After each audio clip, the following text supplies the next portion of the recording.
Hello, everyone, and welcome to Singularity Podcast. Singularity Podcast is a feature of Singularity weblog where you can go and listen to it or download it in full. As you may already know, my name is Nicola, aka Socrates, and as always, I will be the man with the questions. Today, I'm very privileged to have Professor Kevin Warwick as my guest with the answers. Kevin is a professor of cybernetics at the University of Reading, England, where he carries out research in artificial intelligence, robotics, and cyborgs. Kevin is best known, however, for his pioneering experiments involving a neurosurgical implantation into the median nerves of his left arm to link his nervous system directly to a computer, and also with the first purely electronic direct communication between the nervous system of two humans, which was uh, which was done between him and his wife. So, hi Kevin, and welcome to Singularity Podcast. It is great to have you here today. Hi, Nicola. Looking forward to it. Very well. It is entirely my pleasure, Kevin. So, without further ado, let me start the interview with the following question. Kevin, can you please tell us a little bit more about yourself, such as your background and your education, but especially why and how you got interested in issues such as robotics, artificial intelligence, and the technological singularity? Yeah, I guess as a teenager, I was always into technology, building things. But I had a motorcycle and liked playing with it and making it go faster, that sort of thing, changing it. At the same time, I enjoyed science fiction. Michael Crichton, I was a particular fan of his. The Terminal Man he wrote, when I read that when I was a teenager, absolutely fantastic, I thought. Not just from a science fiction point of view, but from the point of view of science. Surely in the future, and I think a lot of Crichton's work, you tend to read it and think, surely this is going to be possible in the future. And later on, I got involved with robotics, little things, little wheeled robots with ultrasonics and moving the wheels around, and looking at how they are intelligent and how their intelligence is different to humans. So to actually experiment by linking the two things together, some of the science fiction things I'd read and the robotics and AI that I was working on, it just seemed to happen naturally. And I mean, in the academic world, there are lots of people that are trying to get you to do boring things, to write papers that nobody ever reads. And I don't know that I wanted to live my life like that. I wanted to actually experiment, and that's something I've always enjoyed doing. Practical experimentation is something that's really important. That's very interesting because the reason why I decided not to continue with academics and do a PhD after my master's was similar impressions to yours. I wrote the way I got involved into being interested into artificial intelligence and the technological singularity was by writing a paper, my research paper for my master's degree called Hacking Destiny, Critical Yeah. Security at the Intersection Between Machine and Human Intelligence. This is a plug. I know it. This is a plug. You're after. You're after No, citation. actually, no. I'm quite happy with the blog so far. Everyone will cite it now. This is. I wish. No, but one of the criticisms that I got then was that I didn't engage very much the literature of the 70s, or Yeah. not sufficiently. And my argument in return was that there's an abyss of change from what was done in the 1970s until what is being done in the last decade. Yeah. Yeah. Yeah. But anyway, let me refocus our discussion back on you and ask you, so what is your motivation behind your work? Is it general scientific curiosity? Is it humanitarian? Is it sort of the desire to transcend biology or Um, I think certainly help people? scientific. Yeah, certainly scientific investigation. I just want to find what's around the corner, look outside the box. There's no question about that. I think there's also a bit of pioneering spirit. When I look at who are my heroes, which would have been a good question from you, it would be Captain Scott, the guy that went to the South Pole and got there too late, or Charles Lindbergh flying. People like that. I guess John F. Kennedy and those sort of things say, yeah, we're going to put man on the moon. In 10 The years. in a cert, yeah, Yeah. fantastic. And then to go and do it, and so not only to say let's do something and then to deliver it, but those sort of people have been my inspiration. And then I wanted to try and do that in the scientific world to actually achieve something that is a little bit different. That I feel, yes, we can do this, but then to go ahead and do it has been for me. Humanitarian is I would say not at all, because I do see humans as being very, very limited in what we can do. Mhm. And the sooner we get into post-humanity and cyborgs and so on, the better, really. So I know there is a lifeboat society or something. They try and get you to sign up that you want to save humanity.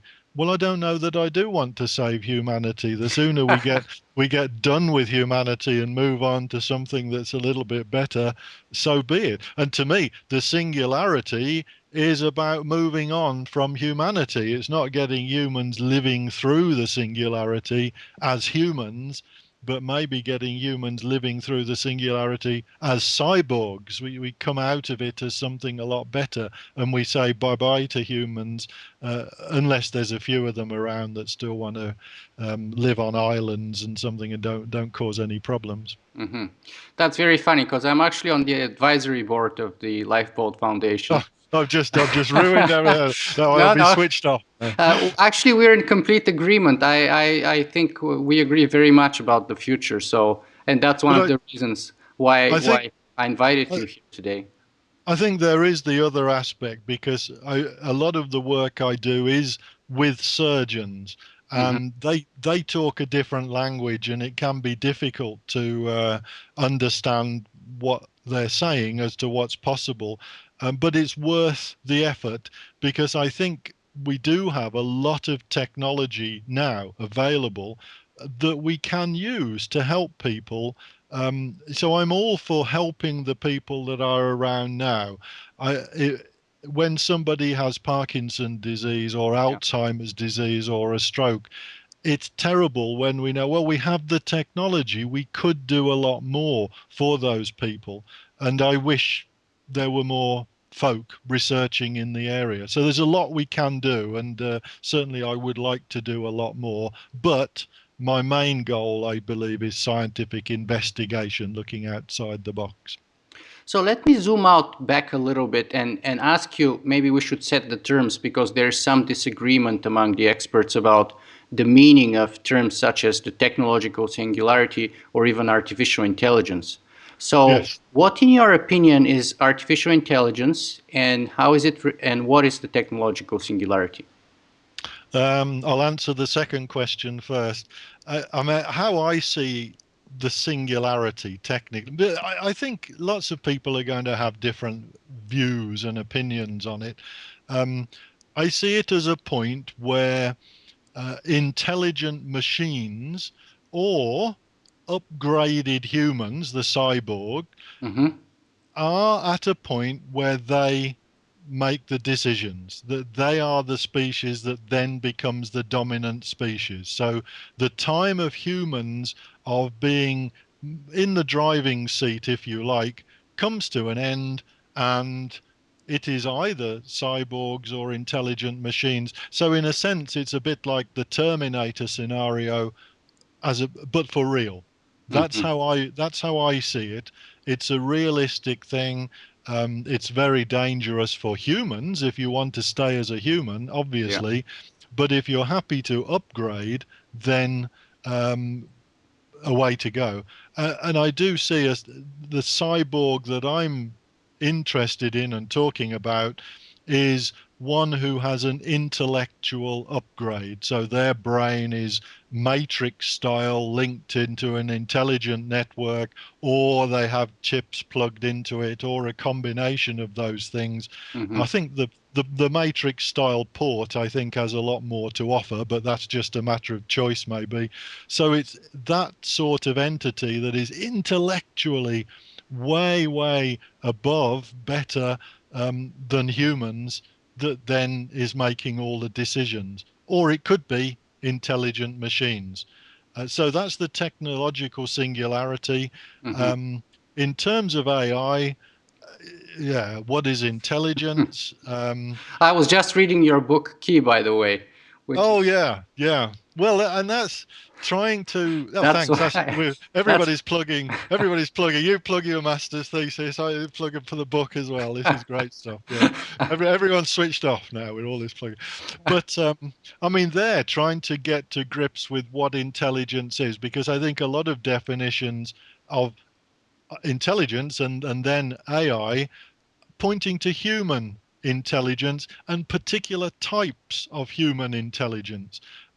They forget about people with dementia. They forget about people with Alzheimer's disease. You know, these are still people. And I really feel everybody is intelligent in some way, but even cows and sheep and bats and ants are intelligent in a way that is suitable for them, that is suitable for their body. And machines are intelligent in their way. And even with AI, which is like machine type intelligence, you get different types. You have a computer based system, and some computers are more powerful than others. You have microprocessor based system. I showed you this little robot. the Well, rat what brain one. the rat brain, yeah, Yeah. and we grow the brain in there, so it's a biological brain in a robot body. I would see it as a form of AI, a machine intelligence, but it's biological. Is it emotional? Well, it probably is. Yes, if creatures are emotional, and if you just take some of the philosophers like John Searle, Hmm. very eminent, excellent philosopher, he talks about emergent behavior. Consciousness in humans is due to the emergent nature of human neurons. If we put enough of them together, we get a conscious human. Maybe we need the body as well. What we're doing now is taking human neurons, growing them, building brains with human brain cells. So are we going to have a conscious robot? Well, according to John Searle, we are. And if that's not artificially intelligent and conscious, so I'm very open to it. I think even maybe like the Red Indians said, rocks and stones have a soul and are Hmm. intelligent. Well, probably they do. It's a very simplistic version. Even a very simple switching relay is probably intelligent in a very, very simplistic way, just like a simple slug has about 9 brain cells. It's not going to win IQ tests and things like that, but it gets by as a slug. It does okay. And for humans, 100 billion is all right. But if we had 600 billion or whatever, we'd be able to do a lot more thinking in a lot more complexity. Yeah, but would we really be able to do a lot more thinking? I mean, based on what I've read so far, we're only using a fraction of our brains, aren't we? And then, Ah, so having more is not necessarily better. I mean, that's also yeah. another argument in between species such as us and whales, for example. I mean, a whale brain is much, much bigger than my and your brain put together. Does that mean that it's smarter than both of us? I mean, Yeah, not necessarily, obviously, but I mean, if you asked anybody, would you like to have half the number of brain cells that you got, or twice as many?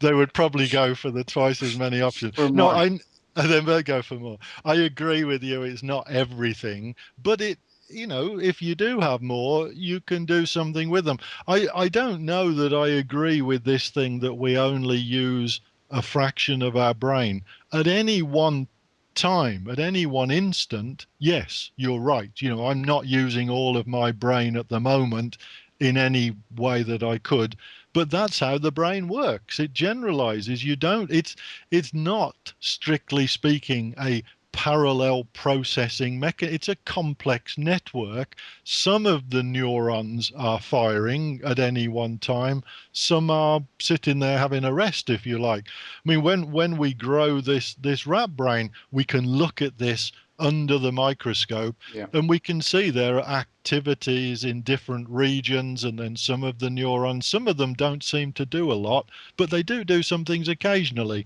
and that's going on in our brain. So at any one time, yes, we are just using a fraction of the brain, but then some of the neurons just kick in occasionally for particular reasons. Maybe you see a very attractive woman, zing, zing, zing, certain of the neurons start going.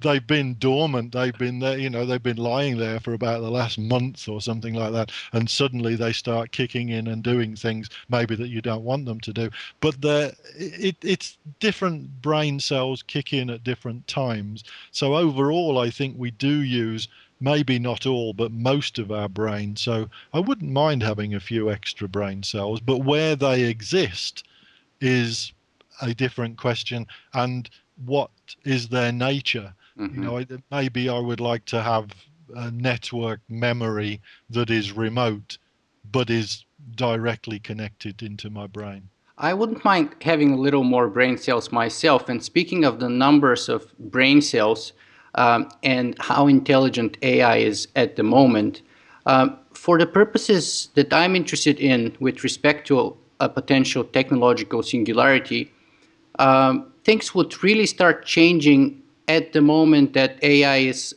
probably as smart as human beings, and eventually much smarter than us potentially. So my question to you in that sense is, what are the benchmarks on the way? I assume you would agree that that's the goal.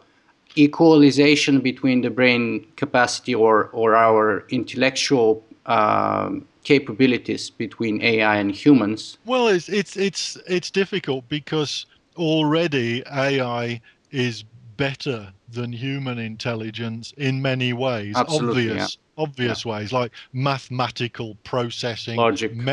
logic, memory capabilities. Yeah. There's all sorts of ways. Dealing with multidimensionality is something human brain is limited to 3 dimensions. Hmm. Computers deal with hundreds. Enormous advantage. I would love to just feel what it's like to experience 4 or 5 dimensions. I can't wait for that. I have no idea. It might blow my mind, but we'll go for it. So I think already AI is better, outperforms human intelligence. So there's some overall power of intelligence, if you like, that's where you get the equalization that you're talking about. And it could be very difficult for us to decide, are we getting very close, or maybe there are simple things like the Turing test. Do you have Um, a new Turing test of your own, for example, or how do you no, gauge whether you succeeded in improving the capabilities, for example, of the brain of the rat robot compared to, oh, say, yeah, version 1.0 and version 2.0 and 3.0? How do you yeah. see the progress there? Do you? It's very, very different. I mean, what I can report is 2008. So it's almost 2 years ago, October 2008, we held here in University of Reading, England, as close as we could come to trying to do the Turing test, because there are all sorts of parameters. Just as Turing had said, this is how, with lots of different investigators and machines, and this is how you must do it. We tried to get as close as we could to see where things are. And in 2008, one machine convinced essentially 25% of the investigators. They thought the machine was human. Yeah. It fooled them. And Turing spoke of 30% for what it's worth. It's actually a bloody difficult thing for a machine to do. It's not just trying to fool you that you don't know. It's trying to fool you into thinking it is human, and the human it is up against is a machine. And Yeah. it's a double foot. So it's actually a very, very difficult task. And the point is, we're getting to the stage now where machines are getting very, very close. Um, And partly it's that we haven't had an official Turing test, I think, since then in the Hmm. world. So we don't really now maybe machines would do it, which to me says, all right, we're getting to the stage where machines of that type can fool you. You don't know, is it a human, is it a machine? We then throw in some of the mathematics and memories, and even now we're starting to get into a danger zone, maybe being sucked into a vortex towards the singularity. I don't know if Ray Kurzweil has talked of a vortex towards the singularity. He he, he probably will now, but I think we could be getting into that sort of cone that we're sucked in and there's no way back. So I know there is the singularity. We're not there yet, but the next step before that is getting into a being sucked into this vortex where we can't get out of the singularity. It's going to happen whether we like it or not. And So maybe are we inside of the vortex right now, or we're just at the event horizon, I think we're at the event horizon. And maybe things like the Turing test I see as being yes, now we're in the the vortex. pushover? We've unless we start running like mad in the opposite direction, which no way are we going to do that. We're going through it, and it's just a matter of time. And how long are we going to take to get through it? We don't know. Yeah, speaking of running into the other direction, there's some very notable people who have voiced actual or potential opposition to it, and very violent scenarios in response to the birth of AI or potential birth of AI. So, for example, one of them, if I remember, is Hugo de Garis, who wrote Oh, about the yeah, Artilect War. Another yeah, one of all people is, for example, Richard Clarke, the mm, former anti-terrorist czar of the US, who wrote a book called Breakpoint, in which, interestingly, sort of new Luddite medievalists of all sorts, from all kinds of religious backgrounds, fundamentalist religious backgrounds, such as Christian, Muslim, Jewish, and so on, and other extremists, sort of gathered together in opposition to any such technological advancement. Not only yeah, AI, but also genetics, defeating aging, cybernetics, or the cyborgization of the human, and so on and so on. So, how do you see the potential of conflict and maybe even very sharp divisions between within our own species, as people who are transhumanists like you and me potentially, or posthumanists, in support of the research and strong believers that it has to be done and it would lead us to a better life and everything positive, and then on opposing us, uh, this, I don't want to call them nihilists, but at least they're new yeah. Luddite medievalists Well, who sort of want to stop time. I think Hugo referred to them as the Terrans, the people Terrans, that yeah, want that's the right. Earth as they are. I mean, it's a very good way of describing them. Um, I mean, I really feel pushing ahead with the technology. Uh, it's going to get to a stage before too long where the Terrans, well, there's no point. They're not going to have any power to do anything about it.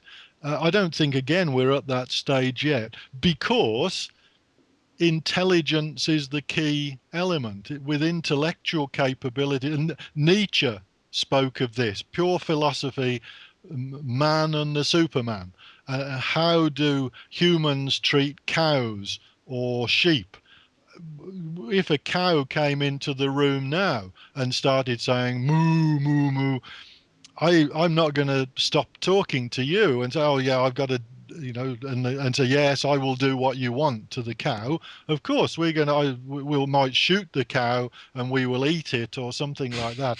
And and that's really how I view the Terrans or the fundamental religious people. Not to eat them, I don't mean, and shoot them, but but the point of view that if they came into the room in a few years' time and started saying, you can't do this, you can't do that, hey, we're thinking in hundreds of dimensions. We're communicating by thought. We've got all sorts of other sensory input. Life for us, we're on a completely different plane. They would have been of no consequence. They will be still operating in 3 dimensions. So I think we are moving through the singularity and into a whole new intellectual plane. And those that move through it will have intellectual powers that they're just out. The Terrans will be the cows of the future, if you see what I mean. I Intellectual. do, I do, and I've heard you make that analogy before, and I actually shared it with one of my previous interviewees from Australia. His name is James Harvey, and he wrote a book called Singularity, Being at the Edge of Time. And his response was he shared a very particular experience with me about a very beautiful moon night and overhearing the cows from the farm next door to him mooing against the moonlight or something like that. And his response to that was that he would highly recommend to anyone and everyone to listen every once in a while to the sound or the mooing of the cows, and how incredibly enriching that could be as an experience at an experiential level rather than a logical or rational level. So Yeah, he thought that you undervalue the mooing of the cows greatly.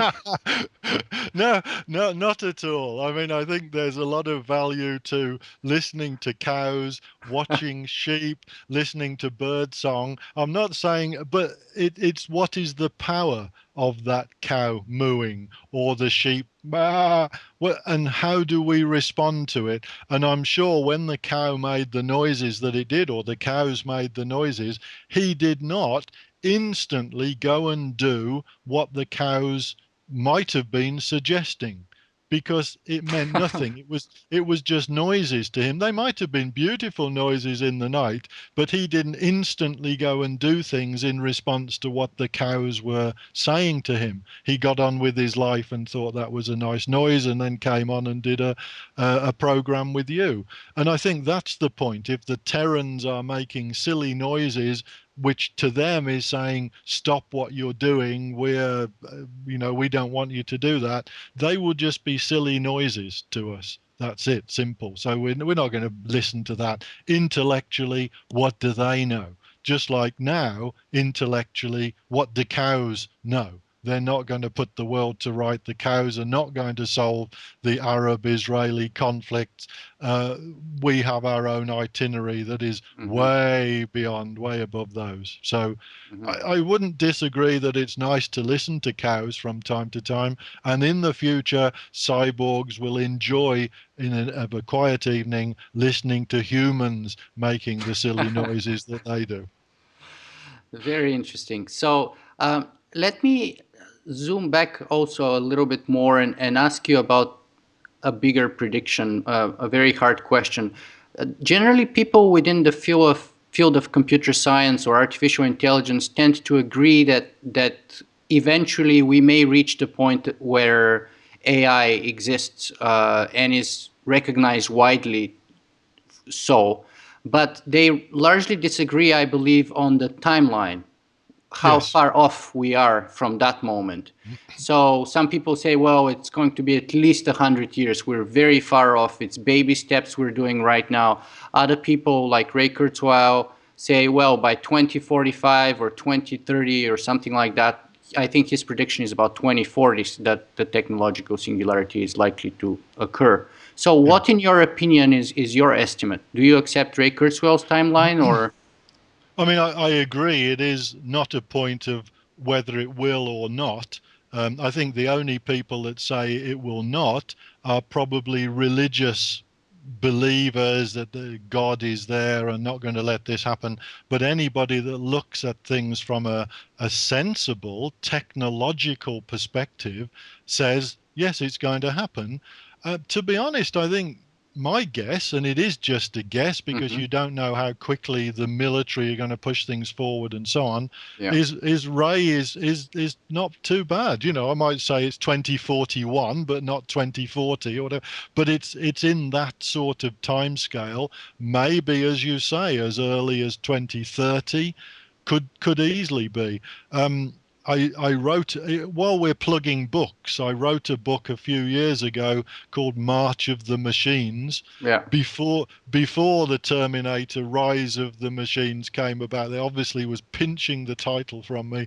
But March of the Machines looked at, and this was about 1997, yeah, looked at a future 50 years ahead where we are just gone through the singularity, if you like.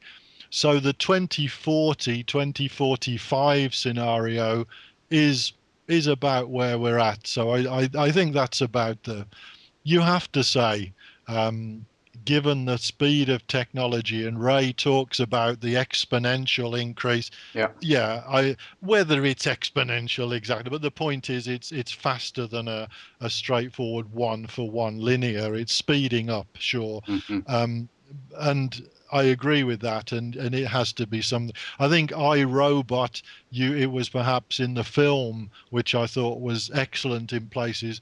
It was looking at 2030 as having these robots, and that's when the danger comes about. Similar sort of danger, yeah. amazingly. So maybe 2030 people have got to look over their shoulders. By 2045, cyborgs will have to look over their shoulders. Well, bringing in the religious side to things, yesterday Stephen Hawking made news that in his latest book, he claimed that God was not needed for the beginning of the universe. So I want to ask you, first of all, do you have any religious affiliations yourself, past or present? And do you think that your work would potentially have religious um, effect or impact on the religion or the major religions of the world, if provided we're successful in creating artificial intelligence? Yeah, I have to say, I was brought up, my parents took me to church every week, Church of England, so Protestant type of thing. So it's not as though I'm sitting from the point of view I don't know anything about it. I have to say, I'm not an expert on religions of the world. And it is interesting giving presentations. I guess every week I'm doing 3 or 4 presentations somewhere at a school or at a conference. Hmm. And it's amazing the number of religious people, and I do mean priests and bishops. I had the Bishop of Coventry at a presentation in Cambridge a week or two ago, very supportive of the work that I'm doing. Somebody was get critical of what I'm up to, and he was no, no, no. This is he was certainly not. We should retain humanity as it is, but saying, well, if we can improve things, then let's improve things. So I think there are some religions that are happy to go with it. You know, they don't see things as being limited. The Terran type of thing is not necessarily a religious thing. If we can improve the lot, if we can improve healthcare, but we can also give people intellectual upgrades, then let's do it. Which has surprised me. So I don't know that I completely agree with Stephen Hawking. It is interesting that he's spent most of his life um, making a living out of the fact that this big bang occurred, and and now he turns back on it a little bit. I guess that's the nature of theoretical physicists and so on. Um, but we don't, to be honest, we don't know what happened millions, billions of years ago. Yeah. I mean, we don't know for sure that there is definitely not a god or lots of gods. Scientifically, it's unlikely, But scientifically, to be honest, I think the Big Bang is just as I mean, it's also a bit of a crazy idea. So I mean, we don't really have a clue. Maybe AI researchers ought to come up with a new theory of what happened at the start of the universe. But at the moment, no, I don't think any of the theories are particularly good. So religion is one I don't go for particularly. I don't really like the way religion is hypocritical in many ways. I think that the Catholic Church particularly is very wealthy, and then there are a lot of poor people that give money to the church, and I find that difficult to live with really in that context. To support it anyway. So I've waffled around the fact I'm not really a religious person. If people want to be, that's fine. That's up to them. I don't know that I see it playing a distinct part in the future after the singularity. I can't really see that. Hmm. So, in that sense, at the very least, it would have an impact. But what's interesting to me is to see that you're not an outright atheist, as one may be likely to No. presume, but you're more of an agnostic. So, you still have an open mind, which is very interesting. Oh, I think as a scientist, we have to have an open mind. I think some scientists are the worst case for not having an open mind, particularly in the AI world. Terrible people. This is what intelligence is. That's it. I mean, and I like to keep an open mind on religion. Yes, there could be a God. I'm not saying there definitely isn't. But on everything, I think people talk about telepathy. Can we communicate brain to brain and so on? I, well, maybe we can. We don't know how to do it yet, but let's see. Let's find out. I mean, there are some things that I'm very skeptical about. Ghosts, for example. I Hmm. mean, I love the film Ghost, but when it comes to are there ghosts, people that have died and they're I find that scientifically probably less plausible than God. So if you rank, Yeah, but not impossible, but very highly unlikely. highly unlikely. Yeah. So and if I had to rank things on what's likely and what's not, ghosts would probably come near the bottom of the list. So. So, what was the most surprising thing that you have discovered for yourself since becoming an artificial intelligence and robotics researcher Oh, I think that you even totally with did not expect or foresee? Okay, well, they didn't expect. I mean, with little robots like this, a lot of research into putting simple learning algorithms and then seeing what they learned, even with it just trying to learn how do I move forwards, what do I do with my wheels to do that and not bump into something, and the different behaviors that they come up with. Robots like this we had for one time on a tiled flooring, little tiles, little Yeah. gaps in the carpet, and the robot somehow it picked up, learned to move along the lines between the tiles, and no idea it was going to do anything, but a particular feature in the environment that we hadn't really thought about, and it learned a particular way of behaving. One robot, one time I was demonstrating it at a school and the children just stopped it moving. It tried to go forwards and it was wrong. The children know you're going to bump into something. It tried to go backwards, it was wrong. Everything it did was wrong. It just stopped.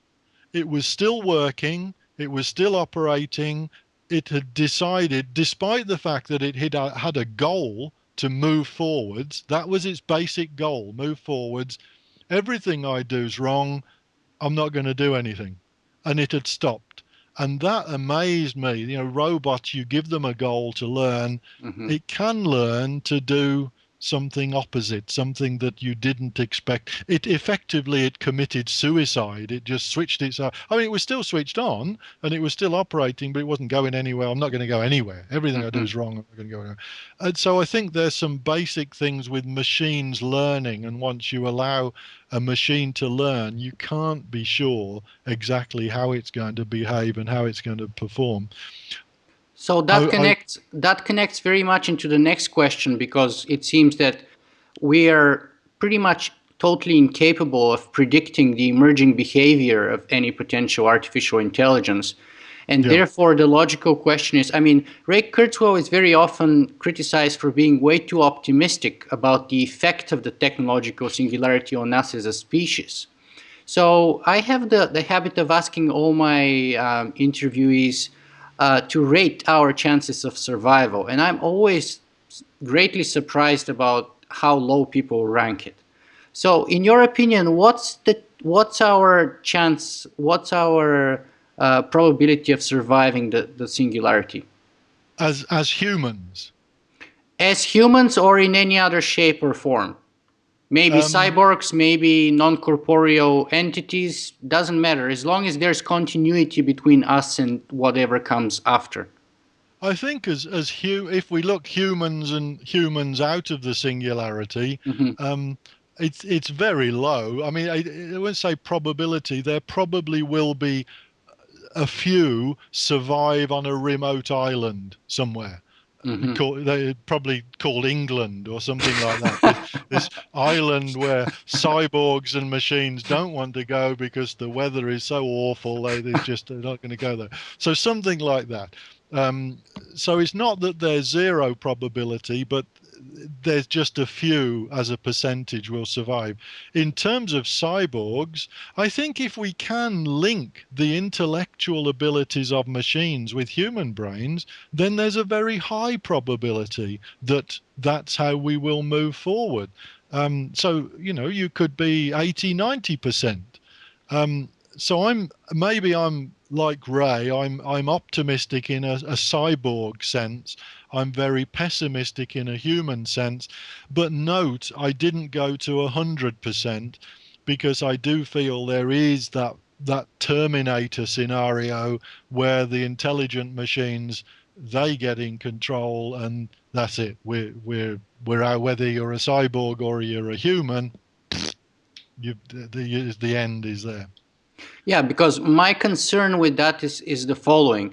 The rate of development, the potential or actual rate of development in the sort of cyborgization or the merging between human and machine intelligence may actually be way slower for a number of reasons than the actual development of self-sufficient AI on its own.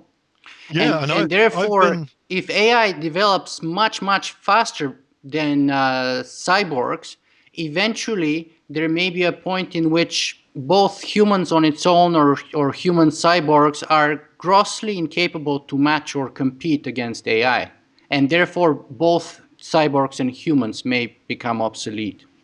I have to say you're making some very valid points. Um, I mean, it was 2002 that I had my last implant. If anybody doesn't know, 100 electrodes in my nervous system, Yeah. linking my nervous system to the computer and the internet. What did I experience? I experienced ultrasonic input, an extra sense. It worked, yes, but it's just a small thing. I experienced controlling a robot hand remotely over the internet from brain signals. It Hmm. worked fine, no big deal. And I experienced a telegraphic form of communication with my wife. Yeah. Great. It was a fantastic scientific experience, but that was 2002. 8 years That's ago. 8 years ago. Yeah. Okay, since then with implants, we've had two or three further experiments, dependent on what you count. Usually with somebody who has a serious illness, the Matt Nagel experiment that John Donahue, Hmm. excellent though it was, fantastic, but it's just one of two or three the things that have been conducted that you would have to say are in the direction of cyborgization. Hmm. Why hasn't Ray Kurzweil had an implant? I, I challenge him, Ray, come on, get, if there is this, if the action, he should get on with it himself. But others should. I'm really surprised, and hence I agree with you that we're not really doing the sort of experimentation and testing things, and that was 2002. It's now 2010. We should have hundreds or thousands of people with implants in them. I know we do have some with magnetic implants, so I know there are other types of implants, but linking the brain and the nervous system. And do we have any at the moment? I don't see it. So we are going very, very slowly, and that is a worrying feature as far as the future is concerned in terms of cyborgs. I think if I get the feeling intelligent machines are going to take over a couple of years down the line, then I will be straight onto that operating table and have the neural implant in my brain. But what sort of facilities it will give me, what sort of features, it will be very small experimental extras. But aren't you concerned about the so-called early adopters risk? I mean, for example, I am an early adopter when it comes to technology. Usually, when a new update for my software or hardware comes out, I'd like to have it. I'd like to try it. I'd like to use it. So I always have the latest operating system version and so on and so on. But when it comes to connecting to a machine and upgrading my brain, I mean, the risks there are incomparable. What if we get it wrong? What if during the operation or after the operation, and as you admitted yourself, the AI has some emerging behaviors or patterns that are unpredictable? Yeah, So there's always a huge amount of risk, especially if you, I mean, it's one thing I would say, which is still very brave, but it's one thing to connect your hand. It's another thing to connect straight into, matrix type yeah, of a connection yeah, into your neocortex or something like that. I mean, what about the early adopter risk? I am an yeah. early adopter and I'm scared to do that step that you're eagerly willing to do. And what It if we it get it wrong at that moment? What happens with you? What happens with the research? What happens with the general trend? Yeah, well, I would like to have the neocortex or a cortical implant. Um, I'm I know I only look 21, 22, but I am in fact 56, and I sort of feel by the time I get to 60, I'm getting into the ballpark where yes, I'm ready to take the risk. I've done a lot of things. I've had a lot of fun. I've been with the girl on the park bench and those sort of things. I've done the things that you do, and hence, if something goes wrong, okay, it's going to go wrong. It's taking the risk. If something goes right, then from my point of view, it will be great fun scientifically. I'm sure half the world will grumble at me and say I'm only doing it for publicity and so on, because that's what half the world Or you're does. crazy? Or I'm crazy, they will Yeah. say that. Neither of which would be entirely the case, but probably both would have a little bit of truth in them. I mean, it would be doing it for scientific purposes to find out, to be perfectly honest, but it could go wrong. For the last implant, yes, you're right, it wasn't anywhere near as dangerous, but even then, the surgeon said to me before, all right, the chances of something going wrong are not enormous, but they're not zero, particularly infection getting in. And the way they'd done it, they cut away from the nervous system the myelin sheath, the protected sheath. And if infection got in, you could lose the use of your hand. So people who say they would give their right hand to do this, well, I did put my right hand, I'm sorry, my left hand, I put my hand on the table and said, all right, I could Yeah. lose this as a result of the experiment. As it happened, it turned out all right and so on. But I could have lost the use of my hand, and then people would say, oh, you silly, you are crazy, and so on. But it was a fairly minor risk in comparison But it with the. seems you're willing to put your brain on the table too. Oh, yeah, definitely. Well, you only have one life. And I believe this is something we can do. We have the technology about now to link a human brain to a computer network.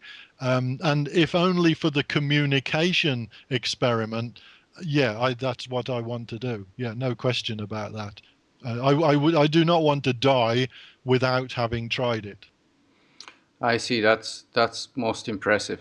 I consider myself to be a transhumanist, but say I want to make sure it's safe. It's safe Yeah, before. So I would be watching for that's, sure how it turns yeah, out for you, yeah.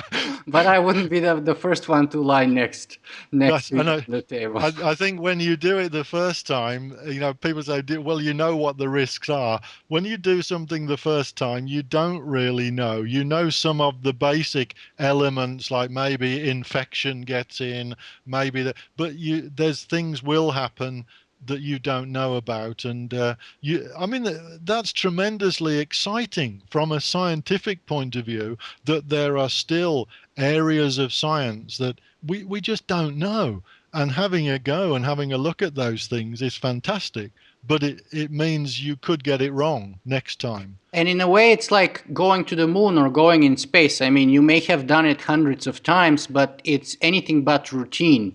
Every time Oh that you yeah, do it, yeah. it's a enormously complex task requiring enormous focus and amount of resources to come together for success. And I Yeah. would imagine that would be the case with hooking up our brain with a machine interface. And Uh, what I found before with the experiment, it took a lot of organization, and you're right, bringing a lot of things together. But there seemed to be an enormous number of people who were trying to stop you doing it. And by that, I mean that the surgeons will say, oh, we can't do that because we don't have this piece of technology. We need approval. You have people in the university that are saying, we don't have insurance for doing that. You can't do that. So there's lots and lots of people telling you you can't do it. yeah. But if you want to achieve it, you just have to keep, almost don't listen to them, and keep pushing, pushing, pushing, pushing, pushing, and eventually you get what you're after. So I think as much as the technological problems that we need to face, there are people problems that you have to overcome, all these bureaucratic twaddle that is stopping you doing things. So, right on that topic, my blog's tagline is the question: Will technology replace biology? So, am I correct in assuming that, in your mind, in your opinion, the answer is yes? It's yes-ish. I think it will go hand in hand. Biotech will be the future. So I don't think technology will replace biology, but I think it will walk hand in hand with it in the future. Very interesting. They're Then, sitting on the fence as typical. and very safe, Yes, academically speaking. exactly. Because I didn't say what percentage. So if it's 99% this, I'll still be right. Yeah. So, if there is one thing that you would like our listeners and our viewers today to take away from this podcast interview with you, what would that be? I think the Singularity is a tremendously exciting event for those that want to move forward as a biotech entity, to imagine the world in millions of dimensions, to communicate by thought in terms of emotions and feelings and so on, is a tremendously exciting future. So if you want to be part of it, you probably are going to have to take a few risks in the years ahead. It's up to you, but it's tremendously exciting. So, if you want to be part of the future, don't be afraid to take on risks. Oh yeah, definitely, definitely. And but it's exciting to take the risks, go for it. It's like a roller coaster ride. It's scary, but it's great fun. And the thing is here, we don't know where the roller coaster's going. So Absolutely. Yeah. So, where can people go and find out more about you and your work? Because I'm sure lots of them would be very interested to learn more about you. And I would post, of course, a number of links, but what's the Yeah. best place to look? Well, there is a website, www.kevinwarwick.com. But if they Googled, they would probably find quite a bit. And Mhm. Wikipedia, I think, Has an you know, article. it's balanced. Yes, I mean, it's not completely positive. Like Ray's is quite. I don't know whether Ray writes his himself. It sounds, but mine is balanced. I think is how I'd put it. But it's yeah, it gives other perspectives as well. Very good. Okay. Well, on that note, I would like to thank Professor Kevin Warwick once again for his time and wish him good luck in his work. Also, thanks to all the listeners and viewers of Singularity Podcast. I hope you all enjoyed listening and watching this interview as much as I enjoyed talking to Professor Kevin Warwick. This was another Singularity Podcast, which is a feature of singularityweblog.com, where you can go and listen to the recording or download the interview in full. Thank you. Thanks, Nicola.